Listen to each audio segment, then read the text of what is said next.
রাসূলুল্লাহ সাল্লাল্লাহু আলাইহি ওয়াসাল্লাম এর প্রিয়তমা স্ত্রীদের মধ্যে একজন ছিলেন হযরত হাফসা রাদিয়াল্লাহু তাআলা আনহা। তিনি আমার নবী হযরত মুহাম্মদ সাল্লাল্লাহু আলাইহি সাল্লামের প্রিয়তম স্ত্রীদের মধ্যে রাগী যে স্ত্রী ছিলেন উনি হলেন হাফসা রাদিয়াল্লাহু তাআলা।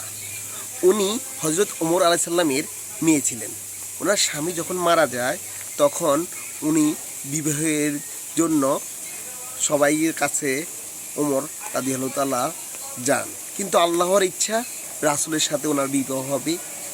চলুন আমরা ভিডিওটি দেখে আসি। রাসূলুল্লাহ সাল্লাল্লাহু আলাইহি ওয়াসাল্লাম এর প্রিয়তমা স্ত্রীদের মধ্যে একজন ছিলেন হযরত হাফসা রাদিয়াল্লাহু তাআলা আনহা। তিনি ছিলেন অত্যন্ত সুন্দরী ও বুদ্ধিমতী নারী এবং হযরত ওমর রাদিয়াল্লাহু তাআলা আনহু এর স্নেহধন্য কন্যা। বাবার মতো তিনিও কিছুটা রাগী স্বভাবের ছিলেন। এমনকি রাসূলুল্লাহ সাল্লাল্লাহু আলাইহি ওয়াসাল্লামের অন্যান্য স্ত্রীদের মধ্যে তিনিই ছিলেন সবচেয়ে গরম মেজাজের। সামান্য কারণেই তিনি রেগে উত্তেজিত হয়ে উঠতেন। উহুদ যুদ্ধের পর তার প্রথম স্বামী হযরত খুনাইস হুযাফা রাদিয়াল্লাহু তাআলা আনহু ইন্তেকাল করেন। অল্প বয়সেই স্বামীকে হারিয়ে হাফসা রাদিয়াল্লাহু তাআলা আনহা অত্যন্ত শোকাগ্রস্ত হয়ে পড়লেন এবং নিরুপায় হয়ে বাবার বাড়িতে আশ্রয় নিলেন। সেখানে গিয়েও তিনি তার প্রিয় স্বামীর স্মৃতিতে বিভোর হয়ে থাকতেন। তার হাসি, খুনছুটি ও ভালোবাসার মুহূর্তগুলো মনে পড়লে অন্তর বিদীর্ণ হয়ে যেত। গভীর দুঃখে একাকী বসে তিনি নীরবেই অশ্রু ঝরাতেন। কন্যার এই অবস্থা দেখে হযরত ওমর রাদিয়াল্লাহু তাআলা আনহু তাকে সান্ত্বনা দিয়ে বললেন, হে হাফসা, তুমি তো আমার কলিজার টুকরা। তোমাকে এভাবে দেখে আমি যেন জীবিত থেকেও মৃত বোধ করি। তুমি ধৈর্য ধরো, এটাই আল্লাহর সিদ্ধান্ত এবং সকলকেই এটি মেনে নিতে হয়। আল্লাহ রাব্বুল আলামিন নিশ্চয়ই তোমাকে এমন একজন জীবন সঙ্গী দিবেন যা তোমার মনকে পূর্ণ প্রশান্তিতে ভরে তুলবে। কিন্তু বাবার কথায়ও হাফসা রাদিয়াল্লাহু তাআলা আনহা শান্ত হতে পারলেন না। তিনি ক্রমাগত কেঁদেই চললেন। শেষ পর্যন্ত ওমর রাদিয়াল্লাহু তাআলা আনহু মেয়ের এই শোকাকুল অবস্থা সহ্য করতে না পেরে সেখান থেকে সরে আসতে বাধ্য হলেন। একদিন হযরত ওমর রাদিয়াল্লাহু তাআলা আনহু তার বিধবা মেয়ের জন্য একজন উপযুক্ত পাত্র খুঁজতে বেরিয়ে পড়লেন। প্রথমেই তিনি হযরত উসমান রাদিয়াল্লাহু তাআলা আনহুর কাছে গেলেন। হযরত উসমান রাদিয়াল্লাহু তাআলা আনহু কিছুদিন আগেই তার স্ত্রী রুকাইয়া রাদিয়াল্লাহু তাআলা আনহাকে হারিয়ে একাকী হয়ে পড়েছিলেন। ওমর রাদিয়াল্লাহু তাআলা আনহু তাকে প্রস্তাব দিয়ে বললেন, ভাই উসমান, আপনি চাইলে আমার মেয়ে হাফসাকে বিবাহ করতে পারেন। উসমান রাদিয়াল্লাহু তাআলা আনহু বললেন, আচ্ছা, আপনার এই প্রস্তাবটি আমি ভেবে দেখব। কয়েকদিন পর রাস্তায় তাদের আবারও দেখা হলো। তখন উসমান রাদিয়াল্লাহু তাআলা আনহু ওমর রাদিয়াল্লাহু তাআলা আনহুকে জানিয়ে দিলেন যে তিনি এই বিবাহ করবেন না। এতে হযরত ওমর রাদিয়াল্লাহু তাআলা আনহু খুবই হতাশ হয়ে পড়লেন। অতঃপর তিনি হযরত আবু বকর সিদ্দিক রাদিয়াল্লাহু তাআলা আনহুর কাছে গেলেন এবং তার কাছে গিয়ে বিনম্রভাবে প্রস্তাব করলেন, আপনি চাইলে আমার মেয়ে হাফসার সঙ্গে বিবাহ বন্ধনে আবদ্ধ হতে পারেন। তবে আবু বকর রাদিয়াল্লাহু তাআলা আনহু কোনো উত্তরই দিলেন না। এভাবে পরপর দুজন কাছের বন্ধুর কাছ থেকে প্রত্যাখ্যাত হয়ে ওমর রাদিয়াল্লাহু তাআলা আনহু মন খারাপ করে বাড়ি ফিরে এলেন এবং আল্লাহ তাআলার কাছে দুঃখ প্রকাশ করে বললেন, হে আল্লাহ, কি হচ্ছে আমার সাথে? কেন আমার প্রিয় বন্ধুরা আমার মেয়েকে বিয়ে করতে আগ্রহ দেখাচ্ছে না? তিনি কন্যার দুঃখে ভারাক্রান্ত হয়ে বললেন, হে আমার মেয়ে, কেন কেউ তোমার জন্য আগ্রহ দেখাচ্ছে না? কেন সবাই তোমার থেকে মুখ ফিরিয়ে নিচ্ছে? ওমর রাদিয়াল্লাহু তাআলা আনহু যখন এইসব কথা বলছিলেন তখনই হঠাৎ করে অদৃশ্য থেকে একটি আওয়াজ এলো। সেই আওয়াজে বলা হলো, হে ওমর ইবনুল খাত্তাব, আপনি থামুন, আপনি কষ্ট পাবেন না। হে আল্লাহর রাসূলের প্রিয় সাহাবী, আপনার প্রস্তাব কেউই প্রত্যাখ্যান করার সাহস রাখে না। আপনি তো সেই ওমর যার ইসলাম গ্রহণের জন্য স্বয়ং আল্লাহর রাসূল সাল্লাল্লাহু আলাইহি ওয়াসাল্লাম আল্লাহর কাছে দোয়া করেছিলেন। সাহাবারা যখন আপনার ইসলাম গ্রহণের খবরে তাকবীর ধ্বনি দিয়েছিলেন তখন থেকেই আপনি ছিলেন ইসলামের দৃঢ় প্রহরী। অবশ্যই এই পরিস্থিতির পেছনে আল্লাহর কোনো কল্যাণকর ইচ্ছা রয়েছে। তিনি আপনার জন্য এমন কিছু প্রস্তুত করে রেখেছেন যা আপনি কল্পনাও করেননি। আল্লাহ রাব্বুল আলামিন আপনার মেয়ের জন্য একজন অতি উত্তম জীবন সঙ্গী নির্বাচন করেছেন। তিনি এমন একজন ব্যক্তি যিনি সমগ্র মানব জাতির জন্য শ্রেষ্ঠ আদর্শ, যার মতো মহৎ গুণাবলীর অধিকারী আর কেউই নেই। হে ওমর, সেই ব্যক্তি আর কেউ নন, তিনি হলেন স্বয়ং আল্লাহর রাসূল সাল্লাল্লাহু আলাইহি ওয়াসাল্লাম। হযরত ওমর রাদিয়াল্লাহু তাআলা আনহু এই বাণীগুলো শুনে মুহূর্তের জন্য স্তব্ধ হয়ে গেলেন। তার হৃদয় খুশিতে পূর্ণ হয়ে উঠল। তিনি আনন্দে বাকরুদ্ধ হয়ে পড়লেন। তখন অদৃশ্য থেকে আবারও আওয়াজ ভেসে এলো, হে ওমরের কন্যা, সুসংবাদ গ্রহণ করুন। নিশ্চয়ই এই সংবাদ আপনার জন্য মহা সৌভাগ্যের বার্তা নিয়ে এসেছে, কারণ আপনি এমন একজন ব্যক্তির সঙ্গিনী হবেন যার জন্য সমগ্র সৃষ্টি জগৎ আকুল। আপনি এমন এক মহান ব্যক্তির প্রিয়তম স্ত্রী হতে যাচ্ছেন যিনি সমগ্র উম্মতের আস্থা ও ভালোবাসার কেন্দ্রবিন্দু। আল্লাহ রাব্বুল আলামিন আপনাকে এমন একজনের সাথে যুক্ত করতে যাচ্ছেন যিনি সকলের মাঝে শ্রেষ্ঠতম। তিনি স্বয়ং আল্লাহর প্রিয় নবী রাসূল সাল্লাল্লাহু আলাইহি ওয়াসাল্লাম। পরদিন ওমর রাদিয়াল্লাহু তাআলা আনহু রাসূলুল্লাহ সাল্লাল্লাহু আলাইহি ওয়াসাল্লাম এর কাছে উপস্থিত হয়ে নিজের কষ্টের কথা জানালেন। তিনি বললেন, হে আল্লাহর রাসূল, আমি আমার বিধবা মেয়ে হাফসার জন্য ওসমান ও আবু বকরের কাছে প্রস্তাব পাঠিয়েছিলাম, কিন্তু তারা দুজনেই তা ফিরিয়ে দিয়েছেন। এতে আমি খুবই ব্যথিত হয়েছি। সবকিছু শোনার পর রাসূলুল্লাহ সাল্লাল্লাহু আলাইহি ওয়াসাল্লাম ওমরকে সান্ত্বনা দিয়ে বললেন, হে ওমর, আমি কি তোমাকে এমন এক সুসংবাদ দিব যা ওসমানের চেয়ে উত্তম হবে, আর ওসমানের জন্য হবে তা তোমার চেয়ে উত্তম? ওমর রাদিয়াল্লাহু তাআলা আনহু তখন বললেন, ইয়া রাসূলুল্লাহ, অবশ্যই বলুন। তখন রাসূল সাল্লাল্লাহু আলাইহি ওয়াসাল্লাম বললেন, আমি তোমার মেয়ে হাফসার জন্য প্রস্তাব দিচ্ছি, আর ওসমানের জন্য আমার মেয়ে উম্মে কুলসুমকে বিয়ের প্রস্তাব দিচ্ছি। অর্থাৎ আমি তোমার মেয়েকে বিবাহ করব, আর ওসমান আমার মেয়ে কুলসুমকে বিবাহ করবে। এই প্রস্তাব শুনে হযরত ওমর রাদিয়াল্লাহু তাআলা আনহু আনন্দ চিত্তে তা গ্রহণ করলেন। এরপর রাসূলুল্লাহ সাল্লাল্লাহু আলাইহি ওয়াসাল্লাম এর সাথে ওমরের কন্যা হাফসার এবং ওসমান রাদিয়াল্লাহু তাআলা আনহুর সাথে রাসূলুল্লাহ সাল্লাল্লাহু আলাইহি ওয়াসাল্লাম এর কন্যা উম্মে কুলসুমের বিবাহ সম্পন্ন হলো। উভয় বিয়েই সুন্দর এবং শান্তিপূর্ণভাবে সম্পন্ন হলো। কিছুদিন পরে একদিন হযরত ওমর রাদিয়াল্লাহু তাআলা আনহুর সাথে আবু বকর রাদিয়াল্লাহু তাআলা আনহু এর দেখা হলো। কুশল বিনিময়ের পর আবু বকর রাদিয়াল্লাহু তাআলা আনহু বললেন, ভাই ওমর, সেদিন আপনার প্রস্তাবে কোনো সাড়া না দেওয়াই হয়তো আপনি কষ্ট পেয়েছিলেন। ওমর রাদিয়াল্লাহু তাআলা আনহু বললেন, হ্যাঁ, সত্যি বলতে সেদিন আমি আপনার নীরবতায় খুবই ব্যথিত হয়েছিলাম। তখন আবু বকর রাদিয়াল্লাহু তাআলা আনহু বললেন, হে ওমর, সেদিন আমার নীরবতার পেছনে কোনো ব্যক্তিগত কারণ ছিল না। আসলে আমি একদিন আল্লাহর রাসূল সাল্লাল্লাহু আলাইহি ওয়াসাল্লামকে হাফসার বিয়ের প্রসঙ্গে আলোচনা করতে শুনেছিলাম। রাসূলুল্লাহ সাল্লাল্লাহু আলাইহি ওয়াসাল্লাম যদি হাফসাকে বিয়ে না করতেন তবে আমি অবশ্যই তাকে বিয়ে করতাম, কিন্তু বিষয়টি তখন আপনার কাছে বলা সমীচীন মনে করিনি। এদিকে হযরত হাফসা রাদিয়াল্লাহু তাআলা আনহা নবী করিম সাল্লাল্লাহু আলাইহি ওয়াসাল্লাম এর ঘরে সুখে শান্তিতে সংসার করতে লাগলেন, কিন্তু তার রাগী স্বভাবের কারণে মাঝে মধ্যেই কিছু অসুবিধা তৈরি হতো। ছোটখাটো বিষয়েও তিনি উত্তেজিত হয়ে উঠতেন। তবে রাসূলুল্লাহ সাল্লাল্লাহু আলাইহি ওয়াসাল্লাম ছিলেন খুবই সহনশীল। তিনি কখনোই হাফসার এই রাগী আচরণে তিক্ত হননি বা কঠিন কোনো মনোভাব পোষণ করেননি, বরং তিনি বুঝতেন যে রাগী স্বভাবের মেয়েদের অন্তরে ভালোবাসার গভীরতা থাকে অসীম। এজন্যই রাসূল সাল্লাল্লাহু আলাইহি ওয়াসাল্লাম প্রতিবারই শান্ত ও কোমল ব্যবহার দিয়ে হাফসার রাগকে প্রশমিত করতেন।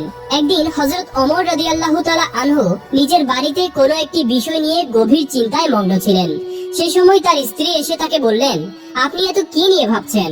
ওমর রাদিয়াল্লাহু তাআলা আনহু বললেন, এটা নিয়ে তোমাকে ভাবতে হবে না। তখন তার স্ত্রী বললেন, আমার কথা আপনার পছন্দ হচ্ছে না তাই না?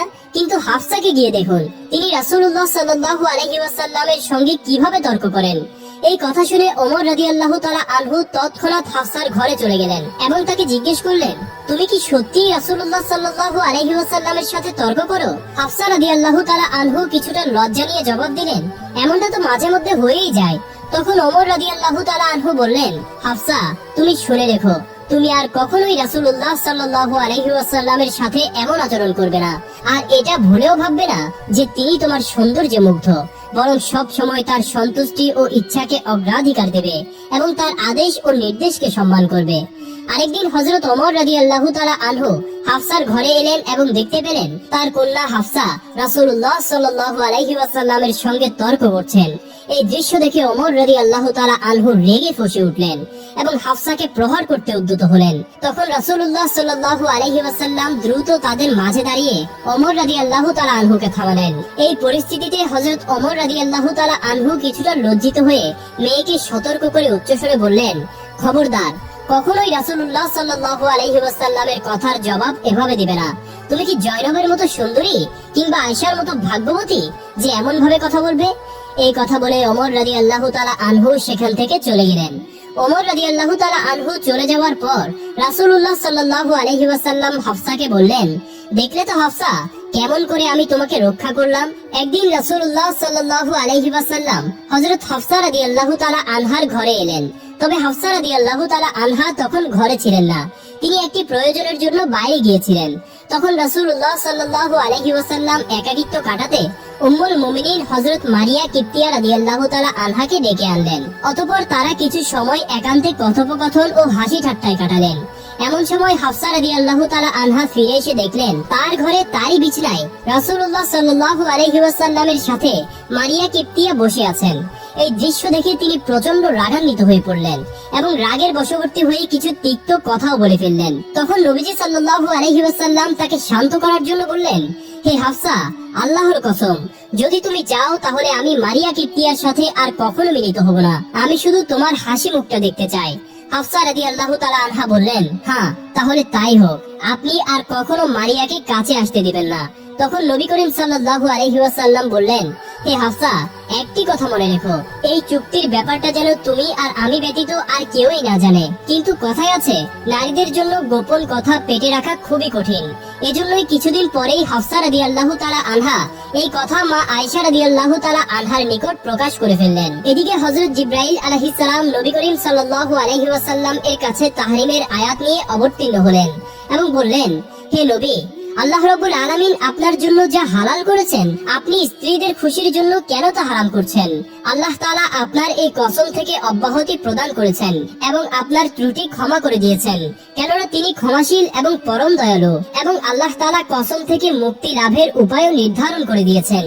যে বিষয়টি আপনার স্ত্রী হাফসাকে আপনি গোপন রাখতে বলেছিলেন, সেটা তিনি গোপন রাখতে পারেননি, তিনি তা প্রকাশ করে দিয়েছেন। ওহী নাজিল হওয়ার পরে নবী করিম সাল্লাল্লাহু আলাইহি ওয়াসাল্লাম হযরত হাফসা রাদিয়াল্লাহু তাআলা আনহার কাছে গেলেন এবং বললেন, আমি তোমাকে একটি সামান্য বিষয় গোপন রাখতে বলেছিলাম, কিন্তু তুমি স্ত্রী হিসেবে সেটাও গোপন রাখতে পারোনি।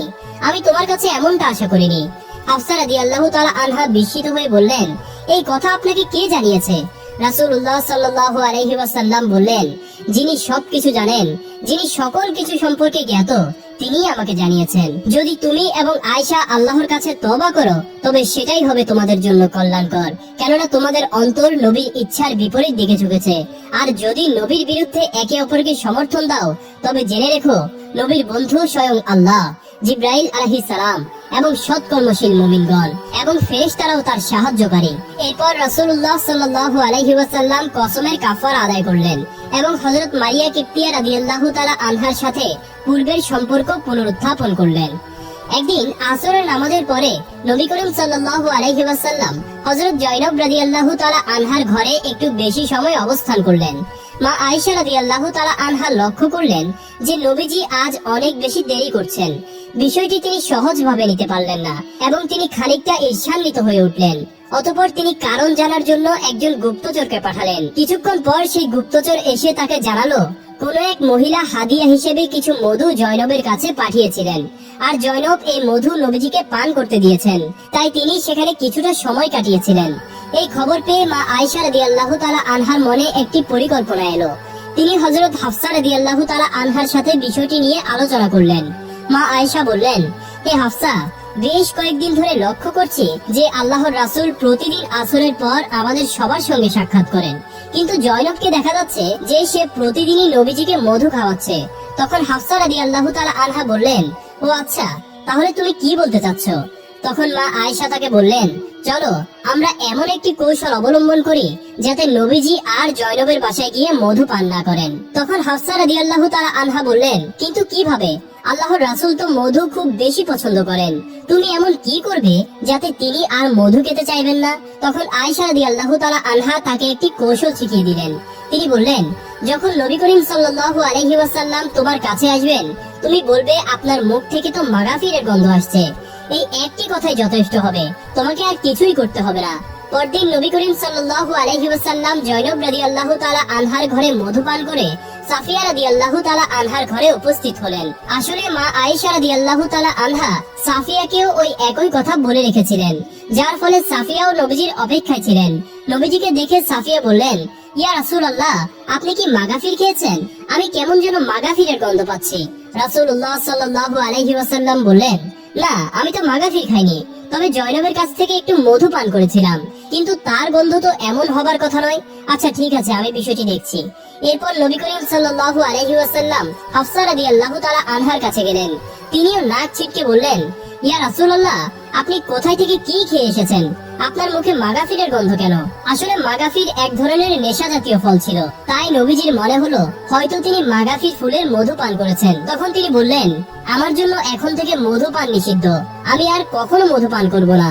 এরপর নবী করিম সাল্লাল্লাহু আলাইহি ওয়াসাল্লাম হাফসাকে বললেন, আমার জন্য মধুপান নিষিদ্ধ করার বিষয়টি তুমি কারো কাছে প্রকাশ করবে না, কারণ জয়নব এই কথা জানলে প্রচন্ড কষ্ট পাবেন।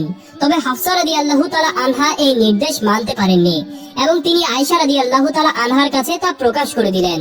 তখন আল্লাহ তাআলা জিবরাইল আলাইহিস সালামের মাধ্যমে তাহরিমের আয়াত নাজিল করে নবীজিকে পুরো ঘটনাটি জানিয়ে দিলেন। এই ঘটনায় হাফসার আচরণে নবী করিম সাল্লাল্লাহু আলাইহি ওয়াসাল্লাম গভীরভাবে আঘাত পেলেন এবং এর জেরে তিনি হাফসাকে এক তালাক দিয়ে দিলেন। তালাকের সংবাদে হাফসা রাদিয়াল্লাহু তাআলা আনহা দুঃখে ভারাক্রান্ত হয়ে মাটিতে বসে পড়লেন। তিনি কি করবেন তা তিনি বুঝতে পারছিলেন না। অন্যদিকে যখন হযরত ওমর রাদিয়াল্লাহু তাআলা আনহু তার মেয়ের তালাকের খবর পেলেন, তখনই তিনি শোকাহত হয়ে বললেন, হায়, ওমরের বংশে এমনটি ঘটলো। আল্লাহ কি ওমর ও তার মেয়ের পরিণতির কথা ভাবলেন না? এরপর ওমর রাদিয়াল্লাহু তাআলা আনহা তৎক্ষণাৎ মেয়ের বাড়িতে চলে আসলেন। হাফসার মলিন চেহারা দেখে তিনি কিছুক্ষণ তার পাশে নীরবে বসে থাকলেন। কন্যাকে তিনি কিভাবে সান্ত্বনা দিবেন তা তিনি বুঝে উঠতে পারছিলেন না। অবশেষে তিনি মেয়েকে আশ্বাস দিয়ে বললেন, শোনো হাফসা, যদি আল্লাহ পাক রব্বুল আলামিন আমাদের বংশের জন্য কল্যাণ নির্ধারণ করে থাকেন, তবে আল্লাহর রাসূল সাল্লাল্লাহু আলাইহি ওয়াসাল্লাম তোমাকে চূড়ান্তভাবে তালাক দেবেন না। ওমর রাদিয়াল্লাহু তাআলা আনহার এই কথায় হাফসার মন কিছুটা শান্ত হলো আর তিনি আবার আশার আলো খুঁজে পেলেন। এদিকে আল্লাহর ফেরেশতা জিবরাইল আলাইহিস সালাম নবী করিম সাল্লাল্লাহু আলাইহি ওয়াসাল্লামের কাছে এসে বললেন, হে আল্লাহর রাসূল, আপনি হাফসাকে তালাক দেবেন না। যদিও তিনি একটু রাগী স্বভাবের, তবে তিনি অত্যন্ত নেককার একজন নারী।